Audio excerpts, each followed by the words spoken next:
교촌 F&B 2023년도 3분기 실적을 스루풋 회계로 분석하고 연말 매출을 예측해 보도록 하겠습니다. 매출은 15.1% 감소했고 영업이익은 137.2%나 크게 증가했습니다.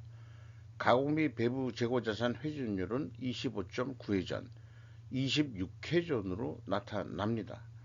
하단에 나와 있는 대로 내용이 좋았다고 생각하시면 구독, 좋아요 부탁드리고 필요하시면 배속 보시기를 바랍니다. 요건 당분간 그 금감원장이 얘기한 최근 경기 부진으로 한계 기업이 늘어나면서 부식회계 유혹이 커지고 있다. 죄송합니다. 이런 내용이고요. 하나의 그 분석 정신을 소개하고 있는 스캡티시즘에 대한 정신이기도 합니다. 그러나 저는 그 분식회계 개연성 가정을 세우는 그런 의구심을 발동하더라도 그 근본적인 원인에는 분식회계 유혹은 제조 원가 회계 때문이다. 매출원가 회계 로직 때문이다. 이렇게 저는 강조하고자 하는 바입니다. 원가 회계 손익으로서 매출이 3,193억 원이 달성돼 가지고 전년 동기보다 15.1% 감소했는데 참고적으로 연말 대비 재고는 11.1% 감소했습니다. 매출이 감소하니까 재고 감소시키는 것은 자연스러운 현상이라고 생각이 됩니다. 매출 원가가 21.5% 매출 이 하락보다도 감소보다도 더 감소를 했습니다. 그래서 매출 총이익이 24.3% 증가했고요. 판매 관리비는 6.9% 증가했습니다. 그 결과 영업이익은 167억 원으로서 전년보다 134.9%나 크게 증가를 했습니다. 영업이익률도 그 5.2%로서 1.9%였는데 작년에 3.3% 상승했습니다. 원가 생산성도 상승을 했습니다. 스루풋 회계로 분석한 결과를 말씀드리면은 매출에 비례하는 매출 재료비는 21.6%가 감소했습니다. 매출 감소량과 매출 재료비 감소량의 갭인 마이너스 6.5%로 봤을 때 이것으로서 스루풋은 이 원재료 및 상품 매입 가격이 인하됐다고 1차 추론을 할 수 있겠습니다. 또한 상대적으로 판매 가격이 인상이 됐다. 이렇게 원재료 가격 내려간 것도 있지만 그거에 비해서는 판매 가격은 올랐다. 이렇게 이제 추론해 볼 수도 있습니다. 스루풋은 그래서 23.9% 증가했고요. 스루풋률은 6.5%가 상승을 했습니다. 운영 비용이 6.8% 증가해서 TOE 생산성 0.18포인트 상승했고 영업이익은 137.2%가 증가했습니다. 원가 회계 영업이익보다 700만 원 더 많게 나왔는데 이 금액 차이가 작은 것은 재고 회전율도 높거니와 그 다음에 이 가공 비율이 거의 없기 때문입니다. 그래서 이 기업은 제조업이라 하더라도 직접 가공하는 것은 극히 적다. 대부분은 그냥 그 납품 협력 업체로부터 사가지고 포장 정도 하고서 내보내는 그런 성격으로 일을 하고 있는 것이라고 저는 그렇게 판단이 됩니다. 재고자산 명세를 보면은 WCAI 상품, 제품, 제공품이 있는데 이 상품이 제일 큰 금액으로 있죠. 그래서 요 WCAI가 전반적으로는 12억 원이 감소를 했습니다. 여기에서 가공 비율을 곱한 것이 이제 그 영업이익과의 원가회계 영업이익과의 차이이겠습니다.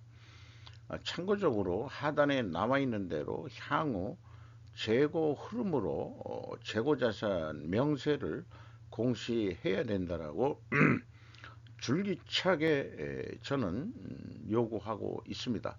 이것은 내부 회계 관리제도 점검을 위해서도 필요한 것입니다. 비용의 성격적 분류 내용에 와서 어, A 재고자산의 변동이 플러스로 표현이 됐으면은 재고가 감소했다는 얘기고요. 작년에는 148억 원 재고가 증가했었습니다. 상품 매입액으로 표현이 되어 있습니다. 어, 이것이 그 25.4% 감소했습니다. AB를 더한 것을 매출원가 재료비라고 명명해서 21.6% 감소했고요. 운영비용은 6.8% 증가했습니다.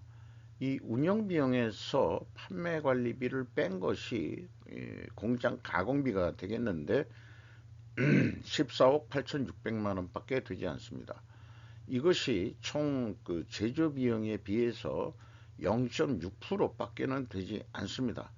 전년도 0.4%였는데 0.6%로 0.2% 상승했고요. 재료 비율은 0.2% 하락을 했습니다.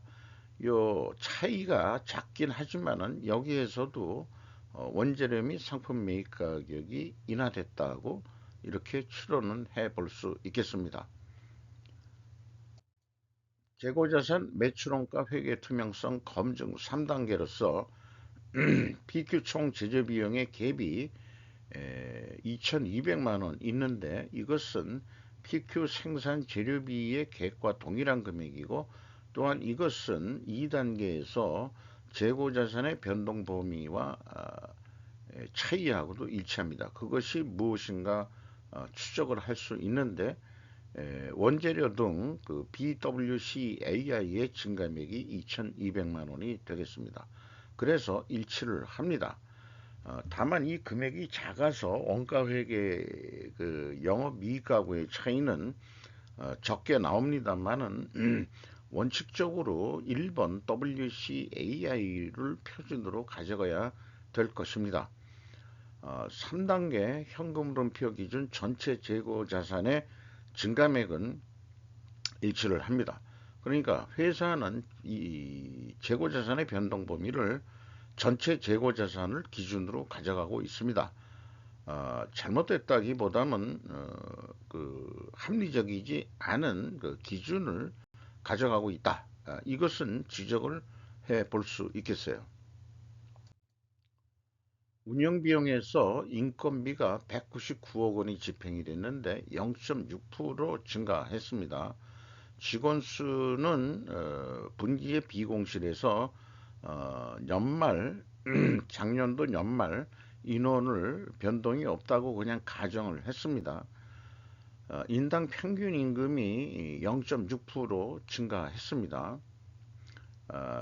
이 현실적인 인원을 파악할 수가 없기 때문에 인건비가 뭐 올렸니 낮아졌느니 하기가 좀 쉽지 않게 얘기가 될 수밖에 없겠네요. 운반비가 7.6% 감소했습니다. 기름값이 떨어진 것도 아니고 또 그만큼 매출액이 줄었기 때문에 운반비도 줄지 않았겠냐 이렇게 생각이 되는데 광고 선전비는 19% 증가를 시켰어요. 언론 보도상으로는 BHC인가 거기에 매출액은 말하자면 뒤처졌다. 이런 뉴스도 있었습니다. 경영평가지표로서 재고 회전율이 26회전, 한 11회전 가까이 크게 대폭 상승을 했습니다. 스루픈율도 상승을 했습니다. 이렇게 두 가지가 상승을 하면은 투명회계 가정을 합니다. 어, 이 회전율과 스루픈율을 비교해서 그런 그 가정을 세우는 것은 이 분석 경험상 이 두 가지 비교로 충분히 그 앞에 1, 2, 3단계 재고자산 매출원가 회계 투명성 검증 3단계를 안 하더라도 요것을 가지고 다른 차원에서의 접근인 거죠. 그래서 일단은 투명하다. 이렇게 이제 가정을 해 보겠습니다. 레버리지율 이자 부채인데요. 그 1.2% 감소시켰습니다. 그리고 그 이자 보상 비율은 10.3회전으로서 비율로서 16.9배가 내려갔습니다. 이자가 그만큼 더 많이 나갔다고 볼 수밖에 없겠어요. 현금 버퍼율은 9.6%로서 4.3% 감소했습니다. 한 두 자릿수 정도는 돼야 좀 좋을 것 같은데 수금 속도하고 상관관계가 있게 기준을 설정하면 될 것입니다. 투하자본 이익률은 7.5%로서 4.2% 상승했습니다. 앞서 언급한 대로 그 동일 방향으로서 도표로 다시 한번 인식을 부각시키기 위해서 도표로 만든 건데요. 입증은 투명 회계 입증은 원재료 가격 및 상품 매입 가격 하락과 그 다음에 판매 가격 상승 역방향의 데이터를 확인하면은 투명회계 가정을 입증을 해볼 수 있겠습니다. 그리고 또 하나의 방법이 추가적인 추가 증거가 있다 그러면은 필연적으로 존재할 다른 결과는 수량으로 산출해서도 재고 회전율이 상승했으면은 투명한 것을 더 강조할 수 있겠습니다. 그러면은 회사가 그 원재료 및 상품 매입 가격과 판매 가격을 어떻게 공시했느냐가 그것을 우리가 확인해야 되는데 금감원의 그 공개 메뉴상으로는 그것을 나타나게 되어 있는데 회사는 한마디로 공개하지 않았습니다. 이것은 좀 소비자의 그 신뢰감이 좀 떨어진다. 매입액 정도는 거기다가 표현을 했는데 단가 추이는 공개하지를 않았습니다. 이것이 경쟁 업체와의 경쟁 관계가 있는 것도 아닌가 이런 생각이 있지만은 방위 산업이 아니라면은 공개해야 마땅할 것입니다. 그리고 뉴스로도 이런 게 있습니다. 교촌 F&B 원자재 수급 절감 효과 톡톡이 봤다. 절감 효과다. 이 수급이라는 것은 이 원자재 수급이라는 표현을 뭐 해도 안 될 건 없겠죠. 유정범 기자가 보도를 한 건데 매체는 잠깐 제가 빼먹었네요. 여기에 표현한 것은 교촌 F&B가 올해 3분기 외형 위축에도 큰 폭의 수익 개선을 이뤄냈다. 가맹점에 공급하는 부분육 출고 가격 정상화와 자체적으로 원부자재 수급 비용 절감 노력이 더해진 결과로 풀이된다. 이렇게 언급을 했는데 우리말로 이게 풀이된다는 것이 답을 찾는 것을 우리는 보통 풀이했다, 문제를 풀이했다 이렇게 되는데 이게 우리말로 풀이라는 게 분석을 자기가 해봤다는 얘기인지 손익계산서만 보고 그렇게 해석을 했다는 건지 참 그 손익계산서만 보고서 그 기자가 이런 표현을 한다면은 이건 대단한 예언가 정도 수준이 아니겠느냐 이렇게 보는데 아마도 회사의 그 담당자의 설명을 들어갔지요. 그래서 이 풀이 된다 하는 것은 자기가 했다는 얘기인데 과연 그런 실력이 있는지는 저는 잘 모르겠습니다. 출고 가격 정상화는 가격 상승이라고 표현한 것이 맞을 것이고 원부자재 수급 비용 절감 노력은 다르게 표현하면은 납품 협력업체한테 매입 가격 후려치기를 했다라고 볼 수밖에 없는 것입니다. 왜냐하면은 이 먹는 음식 가격이나 여러 가지 사료 가격이나 이 한마디로 그 핵심적인 것은 그 육개 아니겠습니까? 그러니까 이제 할인 같은 데서 공급 가격이 내려갔는지 또 다른 데서 어디서 구하는지는 모르지만은 그런 육개 가격이라도 그 매입 가격 같은 걸 좀 알려줬어야 되는 거 아니냐 하는데 그런 것을 비공개하고서 투명한 기업이다 라고 수치만 맞는다고 투명한 기업이다 라고 얘기하기에는 좀 한계가 있지 않느냐 저는 그렇게 생각합니다. 그리고 분석과 이제 해석이 개념인데 제가 이제 스루풋 회계로 분석을 했죠. 분석한 숫자를 가지고 우리는 해석을 그 다음에 해볼 수 있는 겁니다. 해석은 분석 후 내려져야 하는데 분석할 수치를 교처는 공시하지 않았다. 그래서 위에 있는 대로 증거는 없고 추측만 난무하는 상황이면 검증할 수 없는 영역이다. 저는 입증 추론은 원자재 및 상품 매입 가격이 하락했고 판매 가격은 상대적으로 상승했을 것이다. 이것이 간접적으로는 이해는 되는데 그러나 그것이 완벽하게 검증에 패스했다고는 얘기할 수 없겠습니다. 원가 회계 개념으로서 그 연말 매출액은 3,970억 정도 할 것으로 보입니다.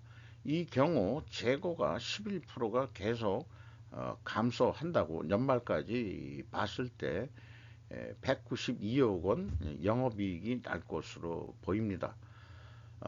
그런데 거꾸로 재고를 11%를 증가시킨다면은 매출액을 더 증가시키지 노력을 안 하더라도 영업이익은 원가회계 매출원가 산식 로직에 의해서 214억 원까지 이익이 나게 되겠습니다.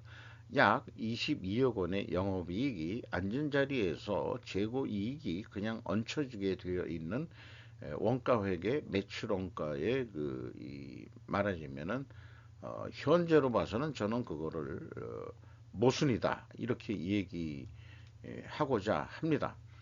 그래서 어, 스루프트회계로는 그럴 필요가 재고하고는 관계가 없는 거니까 어, 이 판매 가격이 이거를 판매 단가라고 비교한다면은 39만 9천 원, 뭐 어떤 그 한 단위, 박스 단위로 하든지 뭐 뭘 하든지 하면은 비율을 들어서 얘기한다면은 이렇게 판매를 하게 되면은 한 208억 원 정도 이익이 나는 것으로 이렇게 예측해 볼 수 있는데 재고 회전율이 꽤 높은 편이죠.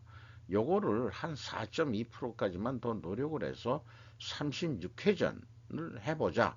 그런다면은 매출이 4,159억 원 매출 인식 효과가 추가로 늘어나가지고 영업이익은 243억 원까지 증가할 수 있다.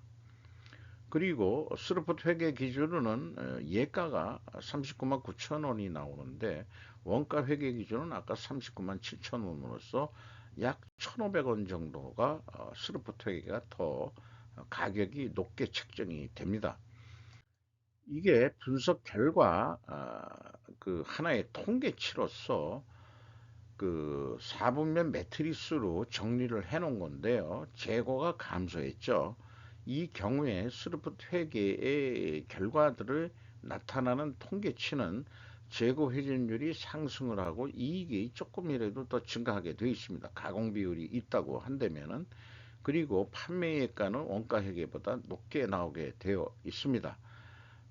그 금액 차이가 크진 않지만은 그것 역시 가공 비율이 에, 매우 낮기 때문입니다. 0.6%뿐이 안 되니까요. 이런 거에 해당이 할 수 있겠습니다. 그리고 좀 더 경제적인 측면까지 본다 그러면은 이 디프레이션을 완화한다. 매출액이 감소하더라도 스루봇 회계는 디프레이션을 완화하는, 그래서 그 매출이 감소하는 상황에서는 이 회사가 교촌 F&B가 최종 그 판매업자로는 되어 있지만은 이것을 어디 대기업에 납품한다고 봤을 때는 매출이 감소하고 재고가 감소할 때는 납품 단가를 깎지 말아라 라는 얘기도 해볼 수 있겠습니다. 이런 논리로서 주가는 7,420원으로서 연초보다 1,780원이 하락했습니다. 장부 가격 대비 114% 선으로 35%가 하락했습니다. 성과는 좋아졌는데 왜 그 주가는 내려갔느냐? 이것은 제가 설명할 수 있는 수준이 안 되고요.